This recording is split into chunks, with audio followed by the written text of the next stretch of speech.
Bueno, Luis Martínez Campo trabaja en, sobre todo lo que quería, o la invitación es para que nos cuente cómo están trabajando desde la Fundación Cerezales Antonino y Cinia, recogiendo esta idea del trabajo con la proximidad, el trabajo con la comunidad, con tu entorno y con el territorio. Nos parecía que era uno de los modelos o de los proyectos que nos interesaba compartir con todos vosotros. Luis es músico, artista y educador, produce, realiza y colabora en proyectos artísticos y educativos en los que aborda lo sonoro desde una visión expandida y transdisciplinar, cobrando especial importancia a los procesos creativos colaborativos, la escucha, la creación sonora con la voz, el cuerpo y objetos, así como la improvisación libre, multidisciplinar y las grafías no convencionales del sonido. Son elementos claves en su trabajo. Considera los procesos educativos y de investigación como producción artística. Luis ha realizado proyectos con Dados, Universidad de Salamanca, el colectivo Menir, Teatro El Mayal, Electra Teatro, La Farsa Barroca, Juventudes Musicales de León y Spanish Theatre Company. Actualmente, como os decía, es responsable del área de sonido y escucha de la Fundación Cerezales Antonino y Cinia. ¿Tenemos ya a Luis?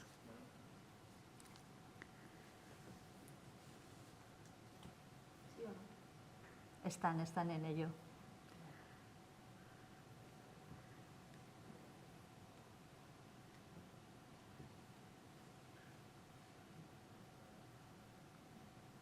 Vale. Aparece ya Luis por allí, un poco de mezcla. A ver. No te oímos todavía, Luis, espera. Vale. Te vemos, pero no te oímos.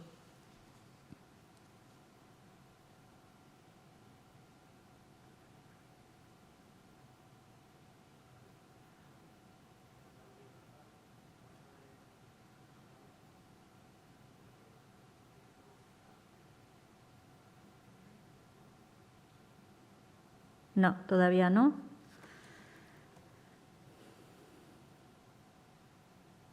A ver ahora. ¿Hola? Ya, bien. Llegó la voz desde León. Espérate un momentito que nos oímos. A ver. Sí, te oímos, Luis. Ahora, perfecto. Vale, tú me oyes también, ¿no? Vale. Sí, perfectamente. Disculpad, te oímos. Lo único que ahora mismo la pantalla está compartida y te vemos más pequeñito, pero ahora se va modificando esto. Cuando quieras, Luis, Vale. ya he hecho la presentación. Muchísimas gracias. Vale, sí. Por acompañarnos, porque sé que es un día especialmente complicado para todos nosotros y que has hecho un hueco en tu agenda. Gracias. Sí. Bueno, muchas gracias, Ana, y muchas gracias al Comité del ICOM-CECA de España por invitarme a esta sesión.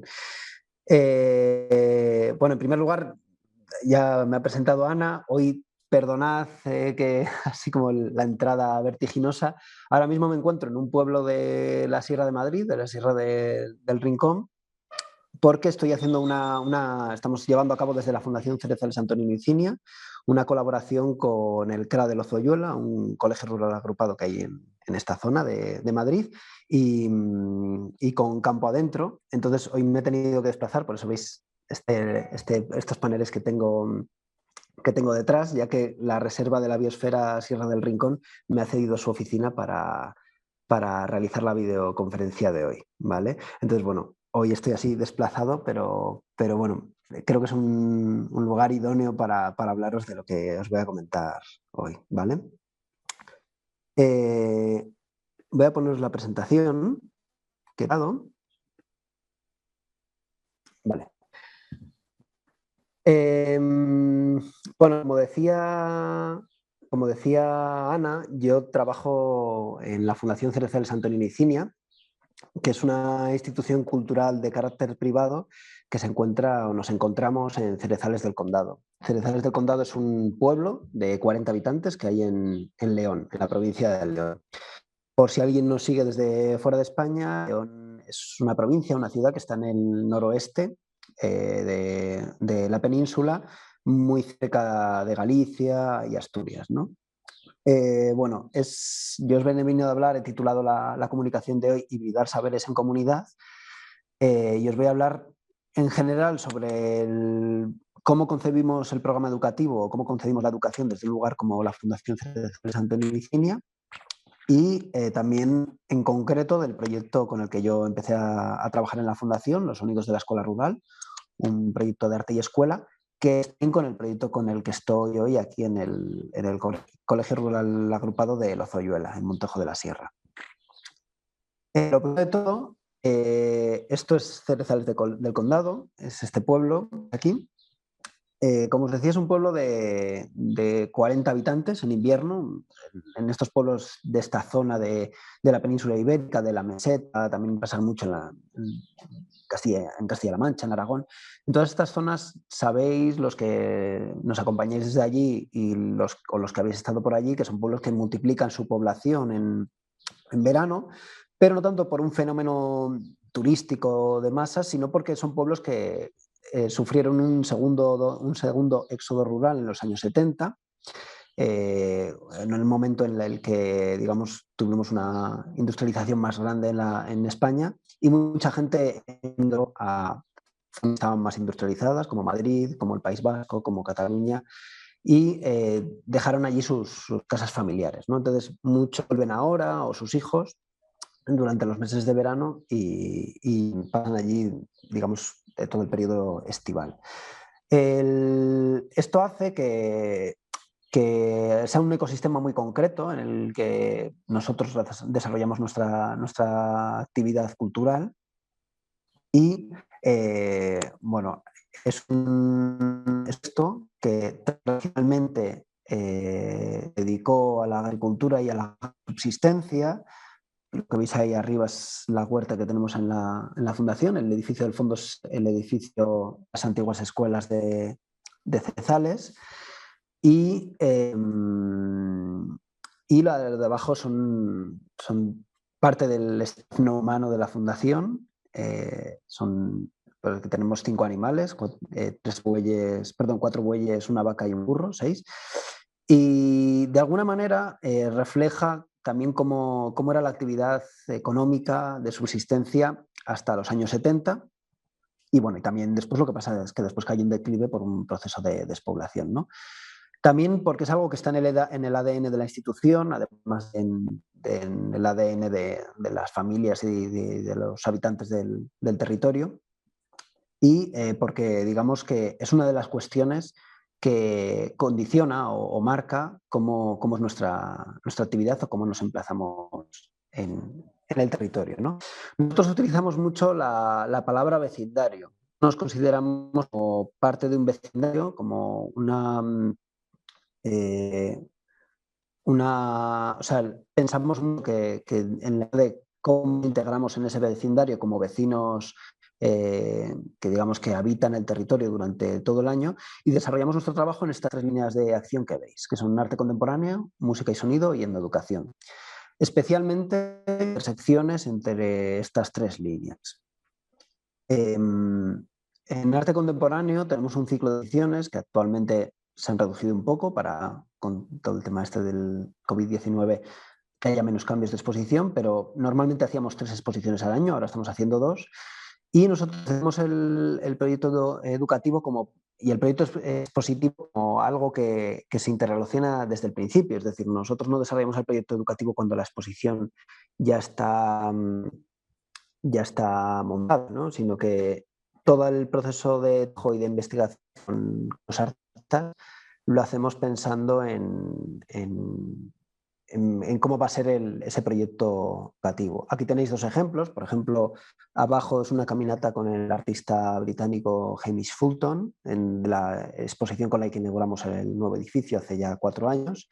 Una caminata que se hizo, no recuerdo ahora exactamente si fue el día de la inauguración o 2 días después, 2 días antes de la inauguración de la exposición, como una práctica artística de caminata en el territorio y de experiencia estética del paisaje.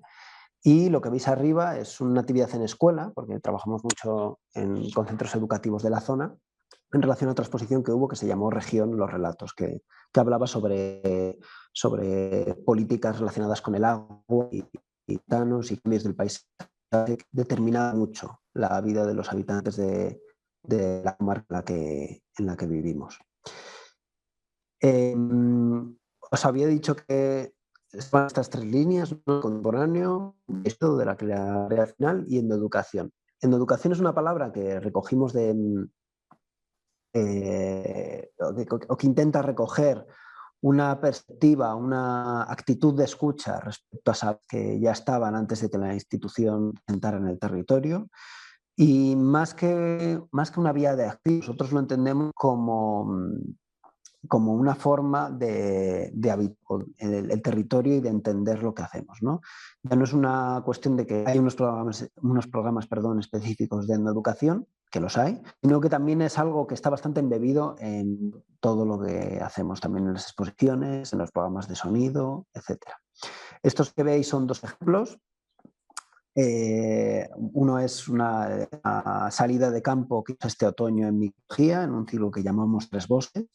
Micología o las jornadas micológicas es uno de los ciclos más longevos de la Fundación, junto con el otro que veis, que es Herbarium, perspectiva sobre cultura y naturaleza, ahora bueno, que hace poco su nombre a Legados Vivos, un ciclo sobre etnobotánica en el que intentamos que se hibriden saberes, es decir, que se pueda entender la botánica desde distintas perspectivas.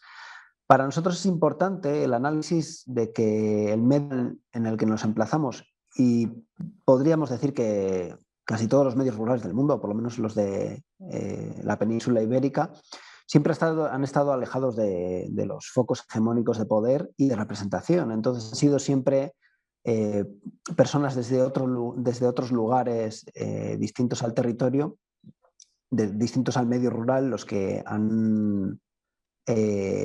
han delimitado las categorías con las que el medio rural se tenía que definir, ¿no? Es decir, la biología catalogaba las especies, la antropología las costumbres o la cultura, la ecología, cómo se desarrollaban todas ellas. Y al final ha habido una herencia de saberes académicos o disciplinas académicas que digamos, marcaban cómo se tenían que definir esos conceptos, cómo se llevaban a la práctica. Nosotros creemos que puede haber una hibridación entre saberes académicos, más reglados, más científicos, que investigan sobre la biología, la botánica, la ecología, la meteorología, en igualdad de condiciones con los saberes populares arraigados en la zona y con los que generaciones y generaciones de campesinos han mantenido una convivencia estable y sostenible con el territorio, ¿no? Esto nos ha llevado a que uno de los ciclos, no sé si me oís bien, porque yo en la pantalla que tengo compartida aquí en pequeño me veo así como que me voy trabando y no sé si al otro lado se recibe bien. Bueno, si no me decís nada, yo entenderé Sí, que... te oímos Sí, bien. A veces hay algún fallo de conexión, pero te oímos bien y vemos la pantalla. Así vale, que todo bien. perfecto. Vale, gracias. Perdona, es que es un poco raro porque, claro, no sé cuánta gente hay llena el auditorio del museo y bueno, pues por lo que me pone aquí, más si los participantes que nos siguen por internet. Entonces, bueno, es una experiencia nueva. Bueno, como os decía, esta idea de los saberes campesinos han sido, digamos, más subalternos, ¿no? Empezamos el verano pasado un ciclo de educación llamado Labranzas, en el que intentamos canalizar algunas prácticas que ya ocurrían a nivel educativo en la Fundación, como son el huerto que veis en la fotografía, como son el banco de semillas, del que procede el frejolpinto que veis arriba a la derecha, una especie de que se recuperó, que se había perdido temporalmente en la zona y que se recuperó en un grupo de trabajo en la Fundación, en Hacendera Abierta, que es una comunidad de trabajo en torno a tecnologías abiertas y medio rural. Y entonces, todas estas cuestiones, digamos, los compañeros no humanos, los bueyes de la raza parda de montaña, que es la raza que se utilizaba para trabajar la tierra hasta los años 70 en la comarca del Condado y en toda la ribera del río Porma, Intentamos canalizar a través de este ciclo todas estas cosas que ya se venían realizando casi desde los inicios de la fundación en 2009, pero que tuviera, digamos, esa consistencia de programa educativo, de programa más a largo plazo, pero que también sirviera a la gente para hacer grupo de trabajo como para motivar a gente que a lo mejor no había estado nunca implicada en estos ciclos, en estos trabajos o en estos saberes a descubrirlo, ¿no? A compartirlos, perdón, con nosotros. Y, por ejemplo, la foto que veis abajo es de un taller de compostaje que hicimos en noviembre, y seguimos un poco trabajando en esta línea. Labranzas también intenta recuperar este saber campesino que todos sabemos que se va perdiendo poco a poco porque el campesinado tradicional ha ido desapareciendo en Europa, ¿no? En España en concreto. Y digamos, de alguna manera, como decía antes, poder hibridar ya no solo con disciplinas académicas y científicas, que ya veníamos haciendo desde hace varios años. Por ejemplo, por ponerles un ejemplo, en Hacendera Abierta, un grupo de trabajo que trabajó sobre buenos usos del agua, en esa huerta que veis ahí, desarrolló una serie de sistemas de riego por goteo con Arduino para mayor aprovechamiento de agua y montó una cooperativa años después de haber, o sea, bueno, después de años trabajando en este grupo de trabajo de la fundación, ¿no? Entonces, además de esa perspectiva, nos gustaba la idea o siempre hemos perseguido que eso se pudiera hibridar con el campo de la cultura, con artistas que trabajaran sobre estos temas, pero ya no solo artistas que trabajen sobre estos temas o que visualicen de alguna manera lo que se investiga a nivel científico, sino que hubiera un trabajo estrecho entre artistas, investigadores que vienen de disciplinas muy distintas, ¿no? Entonces, intentamos que eso ocurra, en este caso porque es un ciclo abierto al público y muchas veces pues, vienen personas más relacionadas con el mundo de la cultura como participantes, pero tenemos cierta permeabilidad y esa posición o esa actitud de escucha respecto a tanto a los saberes que hay en el territorio como a la gente que viene a las actividades de la fundación y, digamos, quiere de alguna manera implicarse para que esos grupos o para, digamos, catalizar o prestar apoyo a esos grupos de trabajo que puedan surgir. También ocurre, por ejemplo, que en las exposiciones o en otros ciclos, digamos, más claramente relacionados con la cultura o el arte, muchas veces trabajan o sea, colaboran personas que hay en estos ciclos, ¿no? Pensando en la exposición que hay ahora mismo hay creo que 3 personas que han estado relacionadas en distintos momentos con Hacendera Abierta, que es este grupo de trabajo en torno a tecnologías abiertas y medio rural, están participando o colaborando en la creación o en la materialización de algunas de las obras que va a haber en la sala de exposiciones, en la exposición que inauguramos este domingo. Ahora os voy a hablar de, digamos, que la actividad de la Fundación se enmarca en estas 3 líneas de trabajo. No os he hablado casi de la línea de música y sonido y es de la que os voy a hablar ahora con este proyecto. Y además es un buen ejemplo de una hibridación de saberes tanto a nivel de programa como a nivel dentro de nuestras líneas de trabajo, porque es un programa claramente de sonido y de escucha, pero que se realizaba o que se realiza en un centro educativo, en una escuela, entonces muy arraigado en los programas educativos, ¿no? O sea, al final es un programa híbrido a nivel arte y escuela, 100%, porque no se ha concebido como un programa artístico que se inserta en la escuela ni como un programa educativo que tiene una dimensión artística, sino que ha sido diseñado como lo que vais a ver. Y que además facilitó que yo me incorporara al equipo de la fundación. Es decir, es un programa con el que yo empecé trabajando a media jornada como artista en residencia y al final esa perspectiva de escucha que tiene la institución cristalizó en que yo me incorporara como parte del equipo estable a la fundación, ¿no? Los sonidos de la escuela rural es un proyecto cofinanciado o financiado por la Fundación Daniel y Nina Carasso en la convocatoria Claves. Empezamos en 2017 y con la colaboración de la Fundación Cerezales Antoni Micinia, Cuentos Musicales de León y el CRA Ribera del Porma, que es un centro público en el que realizamos el proyecto. A nivel de programa, el proyecto se plantea, o nos lo planteamos a partir de esta frase, ¿no? No tenemos arte, hacemos las cosas lo mejor posible. Creo que es una frase que, bueno, es una frase que yo recupero muy a menudo, no solo cuando hablo de educación, sino especialmente cuando hablo de arte o de temas no tan relacionados con la educación, porque creo que nos hace aterrizar los pies en el suelo. Luego la comentaré, ahora simplemente la dejo ahí para que lo vayamos pensando un poco. ¿Cómo surge el proyecto? Los sonidos de la escuela rural surge de una colaboración que existe entre el CRA Ribera del Porma, una colaboración previa, y la Fundación Cerezales Antonio Nicinia. Os he puesto esta fotografía porque muchas veces me planteo cómo hablar de este proyecto, cómo hablar de lo que ocurre en el proyecto, y cada vez más intento incorporar representaciones que hayamos hecho dentro del proyecto, es decir, con los que los niños y las niñas se sientan representados, autorrepresentados, que sabéis que en educación es un problema o una problemática que tenemos, ¿no? Siempre esto de hacer fotos, no hacerlas, cómo se documenta el proceso, cómo se visibiliza y cuánta identificación hay en esa visibilización por parte de la gente que lleva a cabo ese proceso, ¿no? Porque a veces como educadores o como artistas lo tenemos muy claro, pero habría que ver qué piensan los niños, ¿no?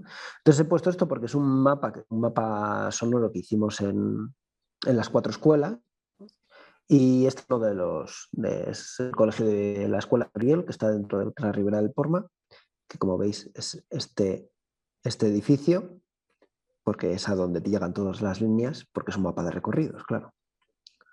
Bueno, pues una breve introducción a lo que es un CRA para la gente a lo mejor que no esté tan familiarizada. Un colegio rural agrupado es un centro muy común en Castilla y León, muy común en todas las comunidades autónomas de España, en general en todo el Estado español, aunque en algunos lugares con la población más dispersa pues son más abundantes, ¿no?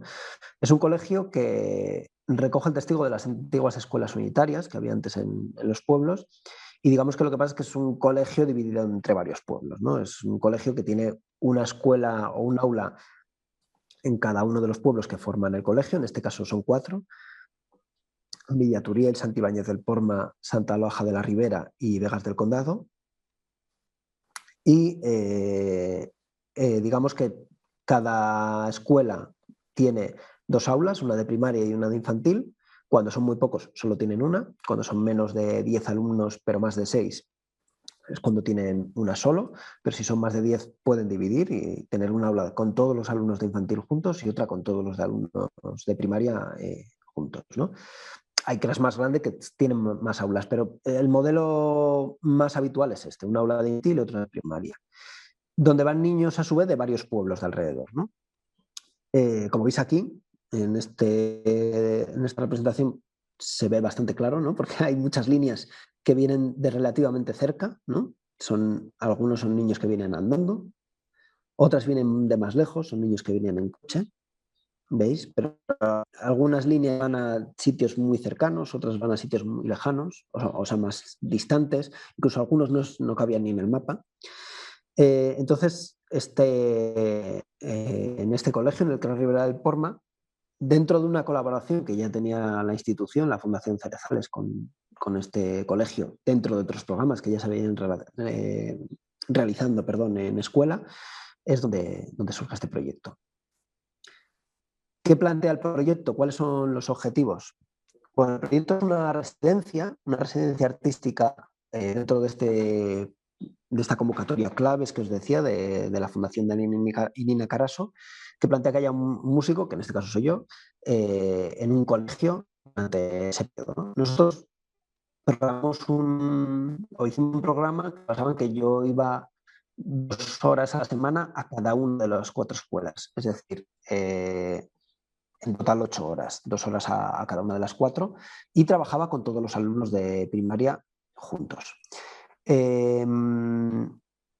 Dentro de este proyecto también había un momento que llamamos taller de inmersión, que se hace con una compositora colaboradora, que es Jara Alonso, de lo que os hablaré más adelante, y una colaboración con un agente externo, que es Juventudes Musicales de León, que es una asociación de jóvenes músicos que aglutina a músicos normalmente entre 15 y 16 años y en adelante, que son o músicos que están estudiando o un perfil muy interesante para un proyecto así, que son músicos que acabaron sus estudios de grado medio y ahora hacen otra cosa. Entonces, han estudiado, se han dedicado a otra cosa, a biología, a ser maestros, algunos ya están trabajando, pero tienen ese nexo con la música. Es decir, hay una protoprofesionalización que puede resultar muy interesante, que a veces más incluso que músicos profesionales que ya están muy asentados en unas prácticas muy concretas, ¿no? Uno de los objetivos del proyecto es partir desde una perspectiva local para crear o para acceder a una imaginario cultural. Es decir, os he puesto esta imagen porque esta es una partitura gráfica que hicimos el segundo año en Vegas del Condado, en la Escuela de Vegas, y que básicamente es una partitura hecha a partir de un recorrido que hacen dos niños, que son hermanos, todos los días desde su pueblo, que es Villanueva del Condado, a Vegas del Condado. Además, es de un momento muy concreto, esto claro, solo lo puedo saber yo o ellos, evidentemente, que es más cerca del verano, que es cuando van en bici al colegio, porque en invierno pues, van en coche, ¿no? Entonces es, digamos, toda la serie de sonidos. Es un proceso bastante largo, ¿eh? Quiero decir que no es así como lo primero que hicieron, nada más llegaron, ¿no? No es un boceto, sino que ya es como algo bastante que habían hecho bastantes pruebas, pero que ahora, si lo viéramos en ese colegio, todos sabrían lo que quiere decir, ¿no? Entonces, hay desde esa perspectiva local de dónde vivo, o sea, cómo sueno yo, cómo suena mi entorno, cómo suenan las personas con las que vivo, cómo suenan los no humanos, cómo suena el territorio, desde esa perspectiva local, desde donde estoy, se construye una imaginaria cultural que además entra en diálogo con los imaginarios culturales del resto del mundo, ¿no? Pero no hay esa importación digamos, de ideas preconcebidas, sino que muchas veces que la música es muy común, ¿no? Que hay toda una tradición musical bastante ajena, ¿no? Que muchas veces ha sido, en algunos casos, en el caso de la música clásica, confeccionada en Centro Europa, en el caso de la música pop realizada especialmente en entornos urbanos. Entonces, es partir de eso, no obviando lo demás, pero simplemente acceder a lo demás desde esa noción de lo local, también, repito, sin caer en el localismo, ¿no? Que solo vale esto, sino simplemente desde esa conciencia inicial del territorio, cómo suena lo demás, ¿no? Eh, para esto lo realizábamos en el horario de matemáticas y lengua, y para nosotros era muy importante entender la música como una forma de hacer, mejor dicho, el sonido, la experimentación sonora como una forma de hacer, más que como una asignatura, ¿no? También por no quitarles horas a las materias artísticas, que ya ahora mismo pues, tenían 1 o 50 minutos. Entonces, se hacía en horario de matemáticas y lengua y también relacionábamos conceptos de lengua y literatura por medio de la oralidad, conceptos relacionados con las ciencias naturales por medio de la idea del paisaje sonoro, que es lo que estamos realizando aquí, un paseo sonoro, que apuntábamos lo que escuchábamos en escucha, y cuestiones más relacionadas con las ciencias aplicadas por medio de la grabación. Aunque son tres conceptos claves sobre los que pivotábamos, no era a nivel de currículo, sino que, bueno, era más que nos guiábamos por esas líneas de trabajo, un poco más por intuición, ¿no? Digamos que a nivel vehicular era muy importante la experimentación y la improvisación. Nos interesaba especialmente algo que ocurre con la música, que es normal, con la música a nivel reglado, la enseñanza tradicional de la música, es que se aprende a leer antes de aprender a hablar, algo que no nos pasa con el lenguaje. Pues queríamos aprender a hablar antes de aprender a leer. Y para nosotros la forma de llegar a ello fue a partir de la experimentación y la improvisación. Y primo, había un interés clave en que hubiera un empoderamiento por parte del alumnado, hiciera todo eso suyo, que a futuro, que fue en el punto que nos quedamos antes de la pandemia, pudieran convertirse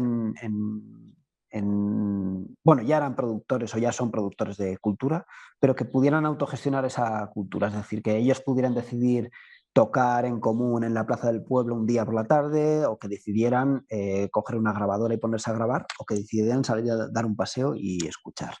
Entonces lo hacíamos principalmente por medio de la asamblea, que hacíamos todos los días, como veis arriba, y por medio de los cuadernos de escucha, que era un cuaderno que tenía cada uno para escuchar para apuntar sonidos que escuchaba en su día a día, ¿no? Esto que veis abajo es una cosa que surgió, que fue porque nos salimos a tocar después de toda esta reflexión que habíamos hecho durante meses en relación a cómo sonamos y cómo suena nuestro entorno, surgió esta idea de cómo podemos sonar nosotros en ese espacio, ¿no? En ese espacio público, en ese territorio. Y bueno, pues surgió esta idea de salir a tocar este día a la plaza, que fue algo que hicimos más veces, pero que quedó un poco paralizado por la pandemia. Voy a materializar un poco, así brevemente, en los 5 minutos que me quedan, un ejemplo, un caso de estudio de cómo ha sido llevar un poco a sentar un poco en la tierra cómo ha sido este proceso, porque os he hablado de los objetivos, pero me gustaría hablaros de algo que ocurrió el segundo año de los 3, porque el tercero fue el pasado, que tuvimos que paralizar por el tema de la pandemia, y donde hubo un proceso creativo en el segundo año bastante visible y bastante asentado. Os voy a hablar de la Puerta de los Perros, ¿vale? La Puerta de los Perros es un lugar que está en ese mapa que veis ahí. Es una puerta que hay en uno de los pueblos por la que pasaban mucho los niños y entre todos sabían perfectamente lo que era la Puerta de los Perros. A mí me la enseñaron un día. Me la enseñaron un día bastante después de hacer el mapa y claramente vi que solo podía ser esa, la Puerta de los Perros. Era un lugar que quedó plasmado en un mapa que hicimos a partir de recorridos de casa al colegio, es decir, identificamos que había un recorrido que todos hacíamos, que era distinto pero que nos llevaba al mismo punto, que era el recorrido de casa al colegio, que plasmamos, ahí hay varios mapas porque lo hicimos en las 4 escuelas. Y en ese recorrido apuntábamos lo que veíamos y lo que escuchábamos. Y luego lo llevamos al papel.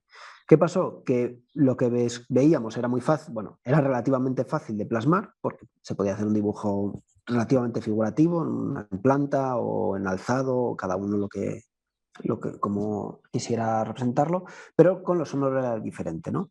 Entonces, a lo sonoro, inventamos unas situaciones que también lo que fue, elegimos una serie de hitos que habíamos puesto visualizado en el mapa, como fue la Puerta de los Perros, y a partir de los sonidos que había allí compusimos una pieza a partir de improvisación, ¿no? Esta fue la pieza como la plasmamos en una partitura gráfica.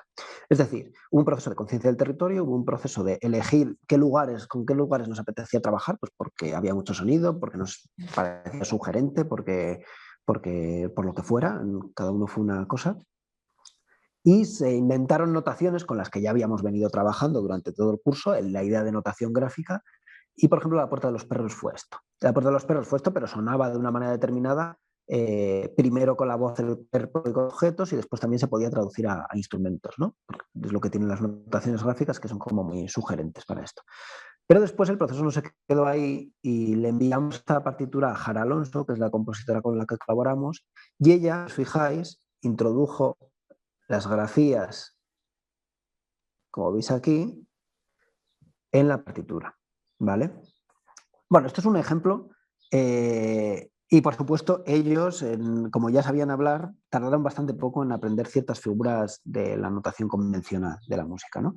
Y después colaborábamos con esta orquesta, con Juventudes Musicales de León, en un ensemble formado por todos juntos, o sea, los niños y las niñas formaban parte de esa orquesta, como una sección dentro de la orquesta, y los niños enseñaban además cómo se hacían esas notaciones no convencionales que ellos se habían inventado, ¿no? La cuestión es que hubo partituras como esta y hubo partituras que fueron totalmente partituras gráficas sin una traducción o sea, que se quedaron en este formato. La Puerta de los Perros es un ejemplo que tuvo esa traducción a una partitura, o sea, que se introdujeron estas grafías en una partitura convencional, pero hubo partituras que fueron tal cual es esta para orquesta. Ahora no tengo ningún ejemplo porque las quité para que la presentación fuera más breve, pero ahora veo que me habría venido bien tenerlas. Pero bueno, eso, que hubo partituras que se quedaron en ese formato. ¿Qué nos lleva a esta conclusión? O nos lleva a recapacitar sobre la importancia de los tiempos en los procesos creativos, y yo siempre lo pongo así entre corchetes, y el tiempo en los procesos educativos. En los procesos educativos a veces parece más evidente pero en los creativos a veces, sobre todo en la escuela, parece que tienen que ser procesos como casi solo de montaje y de producción. Entonces, nosotros defendemos los procesos educativos como procesos creativos y los procesos creativos como procesos educativos. Es decir, que ambos son ambas cosas, ¿no? Es un proceso en este caso que parte de la escucha real, física. Esa escucha lleva a una conciencia del territorio. A partir de esa conciencia se hace un mapa sonoro colectivo sobre el que se improvisa sobre algunos lugares. O sea, no es simplemente una representación figurativa y una mímesis de la realidad, sino que hay un paso más allá. O sea, es ¿qué hago yo con esto que me encuentro? A partir de esa improvisación se plasma en un papel, una composición colectiva con partituras gráficas que además nos inventamos. Eso se convierte en una composición cruzada, es decir, ya no solo lo tengo que entender yo, sino lo tiene que entender un tercero, de ida y vuelta, porque muchas veces esas partituras que nos enviaba la compositora nosotros las volvíamos a modificar. Después hay un proceso de ensayo-montaje que en comparación es bastante corto respecto a lo demás. Es una cosa que hacemos en 2 o 3 semanas, respecto al otro que a lo mejor, pues desde que empezamos el mapa fueron 6 meses. Y lo más importante, concebir la puesta en común, es decir, el día del concierto, que no es algo tan importante, como una consecuencia de ese proceso, como una consecuencia casi lógica, ¿no? Y como un objeto. Nosotros no nos planteamos qué hacemos para el concierto, sino nos planteamos qué proceso hacemos y después cómo lo visibilizamos, ¿no?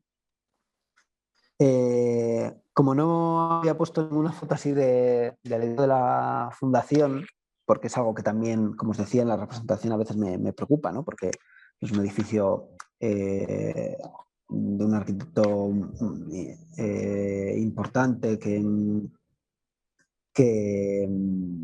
a veces a mí me da miedo como que eclipse la propia actividad, ¿no? Es unas instalaciones que no son muy útiles para la actividad, pero a veces lo típico sería poner así como una imagen de la fachada al principio y tal, ¿no? Entonces siempre lo dejo para el final porque tampoco lo quiero ocultar, pero no me gusta que sea la primera imagen que nos llevamos, ¿no? Porque también el edificio lleva allí 4 años y la fundación lleva 10, entonces no sería tampoco... Pero bueno, es un taller de que hicimos allí como veis aquí están las aulas, el auditorio, la sala de exposición. Pero es algo que se repite todos los veranos y es que tenemos una actividad educativa bastante amplia en el tiempo y diferente, ¿no? Porque esto pasa en verano, esto pasa durante el curso escolar, aquí es una de las sesiones en las que hicimos el mapa sonoro, y pasa a otros niveles, ¿no? He puesto esta foto que quizás es un poco pretenciosa porque es como que se ve muy bien a las personas, pero la he puesto porque son vecinos, es decir, nos conocemos muy bien, son Ludivina, Joaquín y Conchi, y son 3 participantes habituales de actividades de la fundación.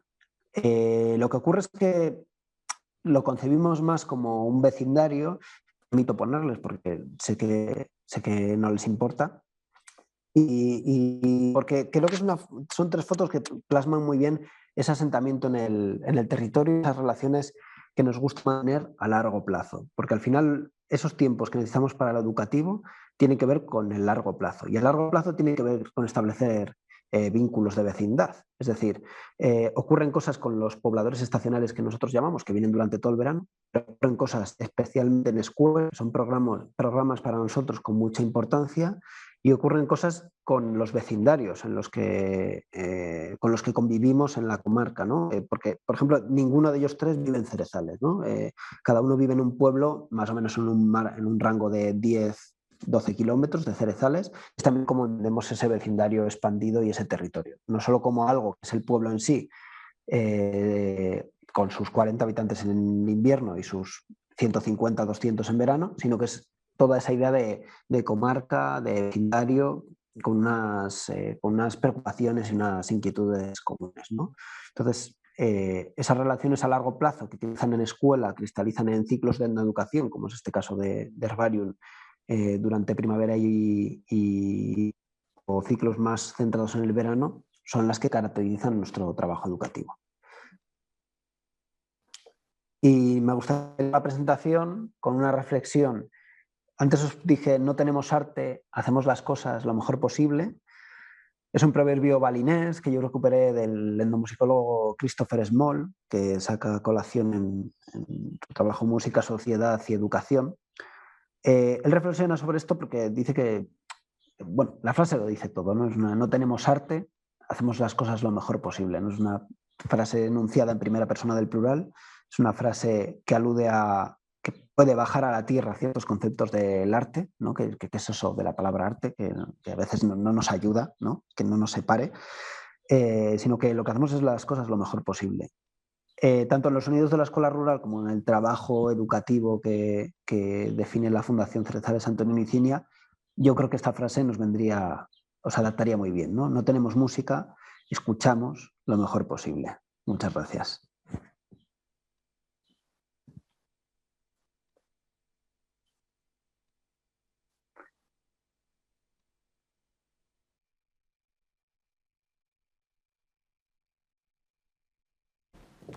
Luis, muchas gracias. Muchísimas gracias por compartir otra vez con nosotros el proyecto que estáis haciendo y este trabajo de proximidad y de visibilizar y de poner en valor esos otros saberes, que a mí es lo que me maravilla también de vuestro proyecto. Así que enhorabuena. Muchas gracias, Ana. Y nos seguiremos encontrando. Gracias. Gracias a ti. Bueno. Hay una pregunta. ¿Sí?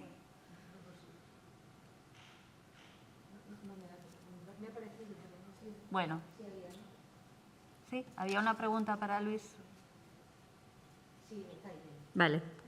Luis, había una pregunta para ti, perdona. Una pregunta online. Sin problema. Le damos paso.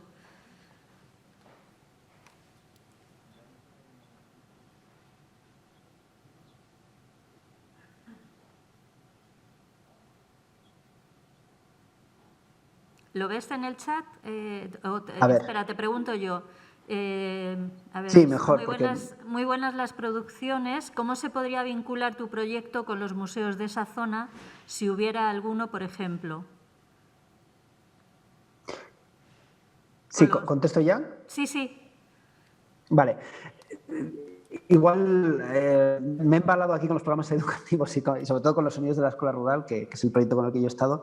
Igual no se ha entendido bien. En el caso de la Fundación Cerezales Antonio Nicinia es una institución cultural, bueno, no es un museo al uso, pero vamos, con una sala de exposiciones, o sea que digamos que se enmarca dentro de los programas educativos que realiza una institución cultural o una institución museo, ¿no? La reflexión importante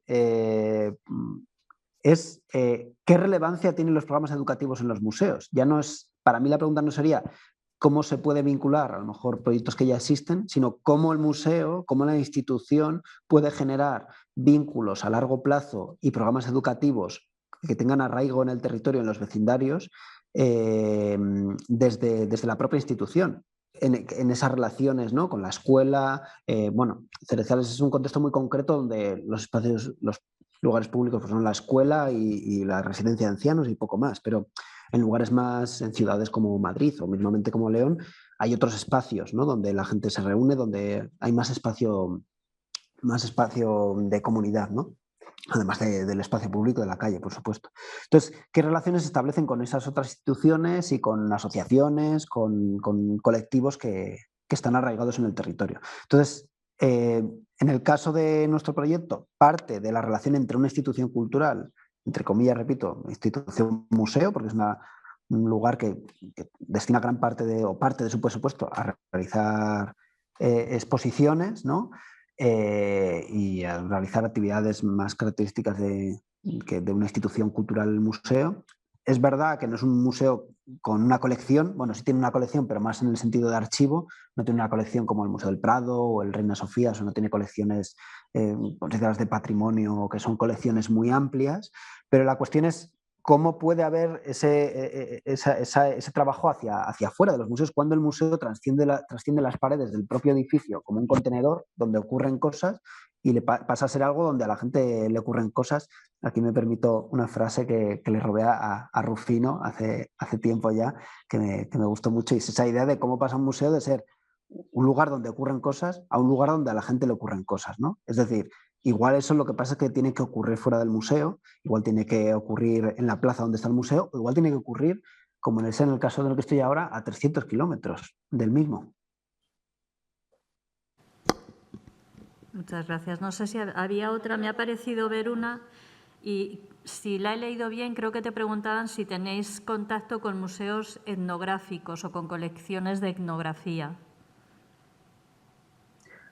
Pues mira, ahora mismo no tenemos, vamos, más que una relación cordial con el Museo Etnográfico Provincial de León en alguna ocasión, o con el de Castilla y León, que en este caso está en Zamora, porque es verdad que nosotros trabajamos más desde la visión del arte contemporáneo. No el arte contemporáneo, o sea, un arte contemporáneo entendida desde ese territorio, ¿no? A veces lo que ocurre, y por supuesto sin generalizar, y que seguro que hay muchísimas salvedades, es que a veces la tradición que ha habido en España de museos etnográficos, a veces, bueno, ha sido un poco, perdonadme la expresión, con olor un poco a naftalina, ¿no? De que se han centrado, algunos han cogido el testigo que traían de los años 60 y 70 con una etnografía muy, muy marcada, en el caso de España por coros y danzas y todo esto, con atención a cosas muy concretas. Por supuesto que ha cambiado, especialmente en los últimos 20, 30 años, pero digamos que a veces la visión tiene que ver mucho más con una recuperación del pasado que con una mirada hacia el futuro, ¿no? Entonces, nosotros intentamos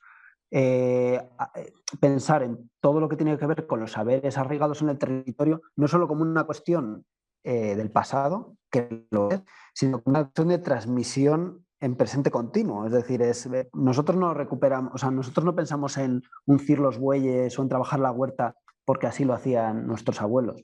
Lo pensamos así porque consideramos que el hilo que tiene que haber entre la generación anterior y la siguiente tiene que ser continuo a nivel de práctica, no de memoria, que también de memoria, ¿eh? Eso podemos hablar otro día, pero tiene que haber una conexión de los saberes campesinos para que ese territorio sobreviva y la vida sea sostenible, ¿no? Entonces hemos visto que los saberes campesinos han convivido con el planeta durante milenios y que ahora en muy poco tiempo esa relación se está deshaciendo, ¿no? Entonces tiene que ver con esa mirada más hacia el futuro, y eso nos lo da muchas veces el arte contemporáneo o las visiones que se mandan de la cultura y el arte contemporáneo. Genial. Sí, bueno, a veces yo te he oído hablar, Luis, también de esa mirada, ¿no? De esa construcción del otro, y precisamente vosotros estáis trabajando desde el lugar, no buscando la mirada que tiene el otro sobre el campo y lo que ahí ocurre, ¿no? Bueno. Claro, está claro. Simplemente la etnografía muchas veces además viene de eso. Es verdad que, repito, que ha cambiado en los últimos 20, 30 años, pero claro, hay que ver de cuándo son los museos etnográficos, algunos, ¿no? Y vienen sobre todo de esa visión de la antropología, especialmente de las universidades alemanas y norteamericanas, ¿no? De hecho, la etnografía y la antropología en España también la empiezan investigadores alemanes y españoles con esa mirada del otro, como tú dices, ¿no? De voy a este pueblo, y aunque sea el pueblo de al lado del mío, voy como si yo viniera de 1000 kilómetros más lejos, ¿no? Bueno, ¿hay algo más en el chat? ¿Alguna pregunta para Luis? Parece que no, ¿no? Bueno, yo es que no las veo. Vale, pues si no nos indicáis lo contrario, pues ya, Luis, te liberamos. Muchísimas gracias. Hasta luego. Gracias a vosotras y muchas gracias por vuestra atención. Un abrazo. Seguimos, chao. Bueno, pues...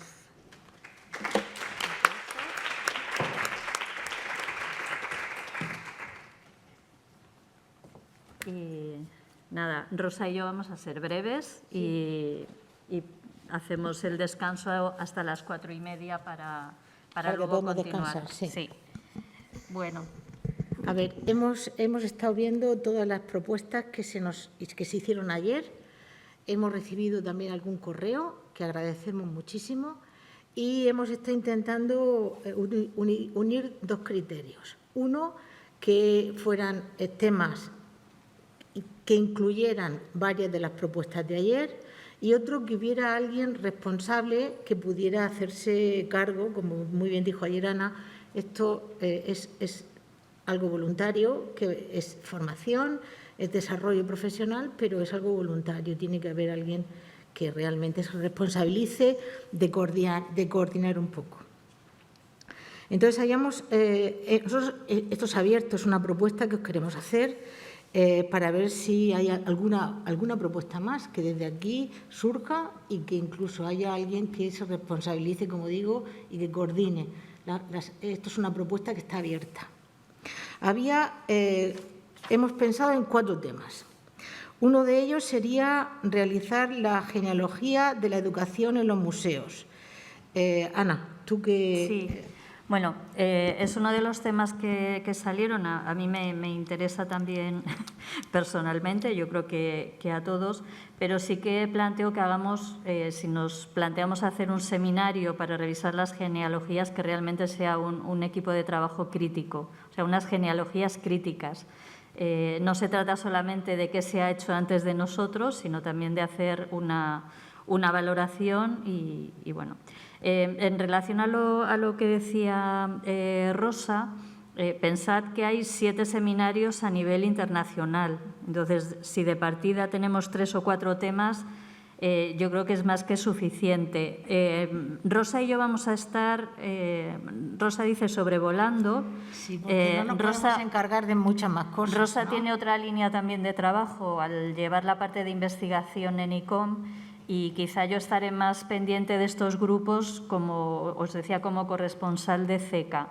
Entonces, esto significa que no es que vayáis a estar solos o solas quienes desarrolléis los seminarios, o sea, vamos a estar grupos. ahí. Se llaman los grupos de interés trabajo. especial. Exacto, esa es la denominación, ¿vale? Bueno, pues este sería uno de los temas que proponemos. Yo estaría también. El otro grupo, que ya lo hemos adelantado antes, aprovechando que estaban aquí las compañeras y los compañeros de las asociaciones profesionales, sería profesionalización de los educadores de museos. Todo lo que ha salido sobre el estatuto del educador de museos, sobre los roles profesionales, sobre competencias, sobre formación. Sería ese, que es complementario a otro que hay internacional, que es sobre el desarrollo profesional de los educadores de museos. Podría ser complementario. El otro es en inglés y este sería en castellano. Hay otro también que fue propuesto ayer por una compañera, Lilian Cuesta, del Museo de Cerámica de Valencia, que incluye otro que se hizo aquí sobre nuevas narrativas, que sería feminismo, perspectiva de género y educación museal, y que si no hay nadie que lo quiera realizar, nosotros hemos hablado con Lilian del Museo de Cerámica de Valencia y ella lo podría coordinar. Sigue tú, Ana. Vale. ¿Sería el cuarto? Sí. Bueno, como veis, hemos intentado como agrupar líneas de trabajo que fueran complementarias. Hay una parte más de, pues sí, como de historia, ¿no?, que sería de genealogías, lo que tiene que ver con la profesionalización, que es otro ámbito importante, el tema de las narrativas, y luego nos parecía importante incorporar, sobre todo trabajando no solamente hacia adentro, ¿no?, hacia nuestra historia, nuestra profesión, etcétera, sino lo que estamos debatiendo aquí, la comunidad y el hacia afuera. Entonces, proponemos otro tema que sería museo y territorio, con el concepto amplio de, o sea, museo es museo grande, museo pequeño y todo lo que significa territorio.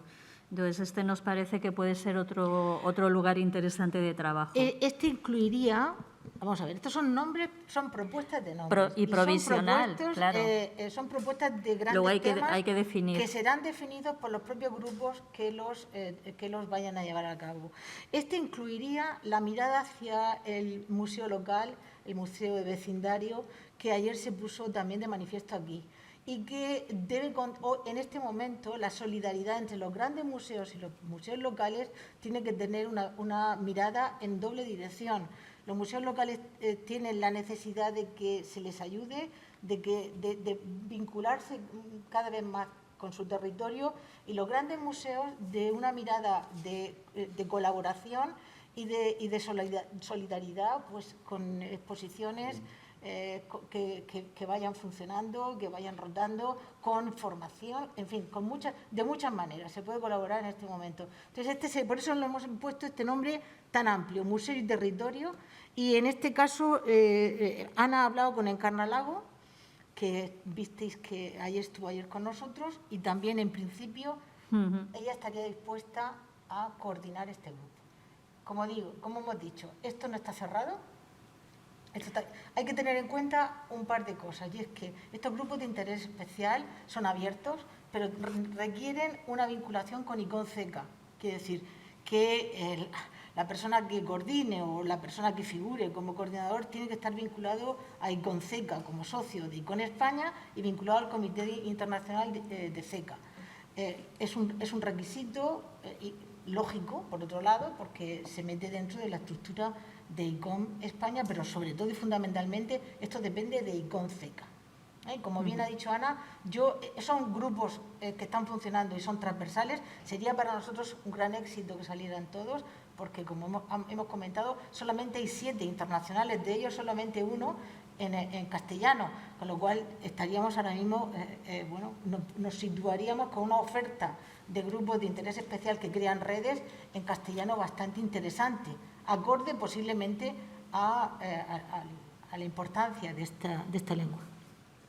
Bueno, pues lo que nos falta a Rosa y a mí es tener, como os decíamos, un lugar, que estamos en ello. Probablemente empecemos con un Facebook, con algo muy sencillo, muy casero, pero un lugar en el que por lo menos podamos empezar a volcar lo que vamos haciendo en CECA España. Yo os decía, esto es andar el camino, vamos a empezar y es importante que lo transitemos juntos y juntas, o sea, es algo que vamos a construir y ir creando esos lugares para volcar el contenido, lo que vayamos generando y que se convierta en un lugar de encuentro. De momento son nuestros correos personales, no personales, profesionales, el de Rosa y el mío, para ir dando forma a estos grupos de interés.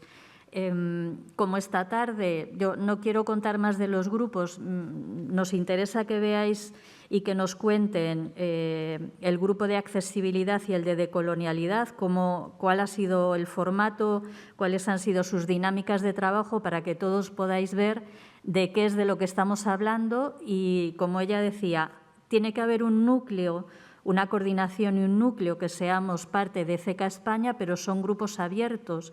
Luego habrá quien se anime a ser parte de ese grupo de trabajo, pero sin necesidad que sea de CECA o que forme parte del núcleo de gestión, ¿no? del proyecto. O sea, que hay como niveles de participación diferentes, pero sí que insistimos también en la importancia del compromiso que cada uno de nosotros queramos adquirir. O sea, insistimos, es algo voluntario, pero nos parece necesario. Y yo creo que puedo hablar en nombre de ICON España, como vocal de la Junta Directiva de ICON España. Este fue un compromiso que ICON España, la Junta Directiva de ICON España, estableció en la última asamblea, que ahora en junio volveremos a tener una asamblea, y era empezar a conectar comités nacionales con comités internacionales y crear estos grupos de trabajo. Quiero decir que siempre tendremos también la cobertura de ICON España. Lo que sí es cierto es que, aunque parezca un poco paradójico, los comités internacionales y los comités nacionales no tienen esa conexión, porque sería muy difícil establecerla si no es desde los propios países en donde se quiere establecer. Y en este caso, pues sí, lo estamos haciendo y vemos que la sinergia es muy importante y que podemos hacer muchas cosas. De manera que, bueno, os animamos a todos, tanto a quienes estáis aquí en el auditorio como quienes estáis online, a que, bueno, veáis que esto es son núcleos de trabajo para crear redes, para mirar hacia el futuro y para reimaginar los museos del futuro, manteniendo lo que tenemos ya y que nos funciona muy bien y que estamos viendo en estos días. Muchísimas gracias por seguir acompañándonos aquí, porque aunque penséis que no, a mí vuestras caras me dan me ayudan mucho, porque es que hay personas aquí detrás, ¿no? Muchísimas gracias. Bueno, Ana. Pues nada, esto es. Luego por la tarde, después de los grupos, podemos también a lo mejor dedicar un ratito si tenéis dudas, preguntas y bueno. Y vamos. Bueno, nuestros correos, directamente con nuestros correos. Los volvemos a repetir. Yo, si me da tiempo, voy a hacer una imagen con las 4 líneas de trabajo, nuestros correos, para que esté en pantalla esta tarde y todo el mundo lo pueda ver. Y nos encontramos 4:30 para conocer estas dinámicas de trabajo. ¿Vale? Venga, gracias. Hasta luego.